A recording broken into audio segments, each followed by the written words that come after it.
Kenapa manusia diberikan ujian, diberikan musibah oleh Allah Subhanahu wa taala? Agar kita tidak sombong. Kenapa manusia diberikan ujian, diberikan musibah oleh Allah Subhanahu wa taala? Agar kita tidak sombong. Biar sadar saya hanya seorang hamba. Ada Khalik Allah yang menciptakan saya. Hidup saya diatur oleh Allah yang menciptakan saya. Kita ini ibaratnya wayang, ada dalang yang mengatur bagaimana gerak-gerik kita. Apalagi kegunaan musibah. Kalau ujian, musibah, masalah yang Allah berikan, kita bisa mengatasinya, maka kita akan naik harkat derajat kita, iman kita melebihi yang kemarin sebelum ujian. Contoh, SD ujian lulus naik SMP, betul?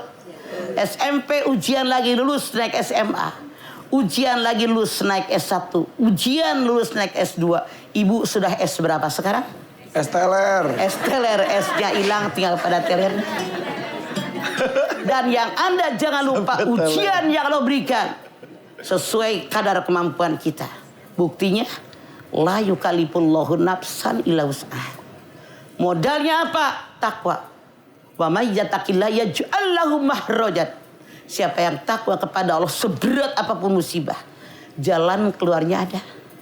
Peribahasa mengatakan makin tinggi sebuah pohon, makin besar angin menerpa. Bu, angin makin gede. Beda dengan rumput. Rumput kena angin nggak? Tapi tidak punya harga diri, diinjak-injak orang. Kalau Anda ada yang mengatakan, kalau saya kena musibah, kena ujian, kena masalah, itu artinya kehinaan saya. Rasul mengatakan dia akalnya nggak sehat, hatinya buta, karena semua orang hidup pasti mendapatkan ujian. Kalau pengen naik derajat kita, jadi makin tinggi harkat derajat kita, makin besar ujian kita. Contoh, anak SD yang diuji pelajaran SD, pelajaran SMA. SD. SMP yang diuji pelajaran SMP apa SMA? SMP. Begitu sama. Jadi Rasul mengatakan apa yang kita genggam saat ini adalah garis lurus dengan hasil perjuangan kita. Begitu. Berarti kita harus bersyukur juga ketika ada kesulitan-kesulitan, Allah memberikan kekuatan kita untuk melewati kesulitan itu ya. Itulah kayak kemarin itu tuh yang pas pandemi Covid, pas ngejalaninnya wah panik, deg-degan pas udah alhamdulillah gitu aja udah.